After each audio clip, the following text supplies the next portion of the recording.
झालं आणि आज त्याला खऱ्या अर्थाने मंत्रिमंडळाचा संपूर्ण शपथविधी होऊन त्याला अंतिम स्वरूप त्या ठिकाणी प्राप्त झालेलं आहे. 2-3 दिवसात मुख्यमंत्री महोदय सगळ्यांच्या खातेवाटप त्या ठिकाणी करतील आणि कामाला सगळे गतीनं लागलेलं चित्र आपल्याला सगळ्यांना पाहायला मिळेल. आमचा सगळ्यांचा प्रयत्न आहे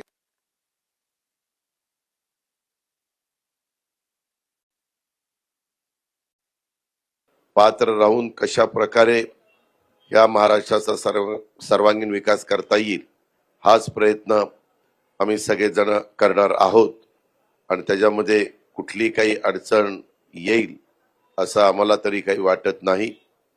विरोधक जरी संख्येने कमी असले तरी महाराष्ट्राच्या दृष्टिकोनातनं महत्वाचे प्रश्न तिथं चर्चेला आले तर त्याच्याबद्दल व्यवस्थितपणे महाराष्ट्राच्या हिताच्या ज्या गोष्टी असतील तशा पद्धतीनं त्याची उत्तरं तिथं दिली जातील. प्रश्नोत्तराचा तास नसला तरी वेगवेगळी आयुधं वापरून विरोधकांना विरोधी पक्षातल्या सन्माननीय सदस्यांना वेगवेगळे प्रश्न विचारता येतात हे आपल्याला देखील पत्रकार मित्रांना माहिती आहे आणि त्याच्यामुळं आम्ही कदापि आम्हाला प्रचंड अशा प्रकारचं बहुमत आहे म्हणून कसंही रेटून आपलं सभागृह चालवायचं असं कदापि आमच्याकडनं होणार नाही. ती भूमिका मुख्यमंत्र्यांनी सुरुवातीला स्पष्ट केलेली आहे आणि आमचंही सगळ्यांचं त्या भूमिकेशी समर्थन आहे.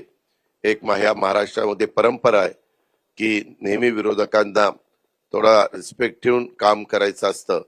विरोधकांनी पण त्या पद्धतीनं प्रश्न मांडायचे असतात, प्रश्न विचारायचे असतात, साधक बाधक चर्चा करायची असते. बिलाच्या संदर्भामध्ये देखील ते बिल जर पास झालं तर राज्याला त्याचा कितपत बेनिफिट मिळणार आहे, जनतेला किती त्याचा फायदा होणार आहे, या सगळ्या गोष्टीची शहानिशा ही दोन्हीकडनं त्या ठिकाणी केली जाईल. आम्ही कधी त्यांना कुठंतरी ते अतिशय कमी संख्येने म्हणून त्यांच्याकडे दुर्लक्ष करायचं अशा प्रकारची बाब ही आम्हा महायुतीच्या सरकारकडनं अजिबात होणार नाही. ही ग्वाही देखील ह्या पत्रकार परिषदेच्या निमित्तानं आपल्यालाही ती देतो आणि आपल्या मार्फत राज्यातल्या पण जनतेला देतो आणि जे विरोधी पक्षाचे सन्माननीय सदस्य आहेत त्यांनाही या निमित्ताने देतो. अधिक न बोलता मी इथंच थांबतो. धन्यवाद.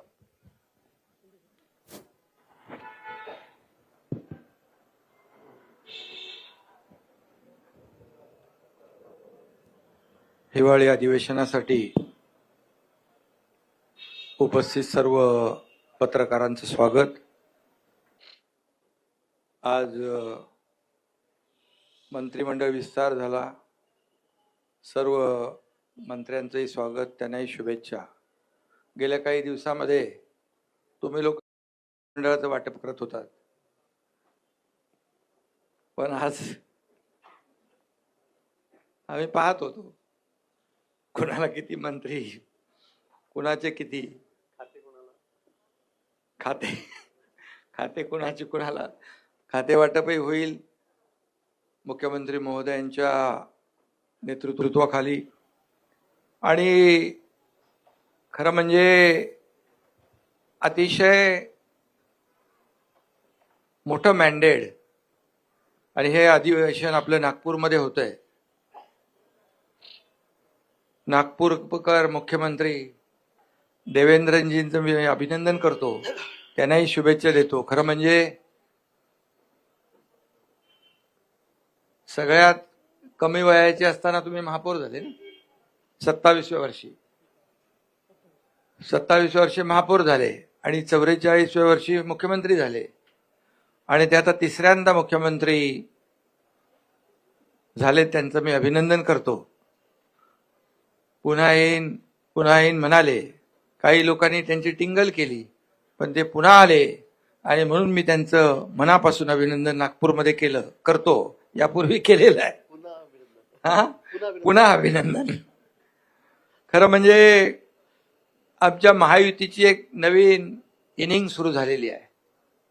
प्लेयर तेच आहेत, विरोधी पक्ष तोच आहे, मॅच नवीन आहे आणि म्हणून खऱ्या अर्थाने आम्ही गेले 2.5 वर्ष टीम म्हणून काम केलं.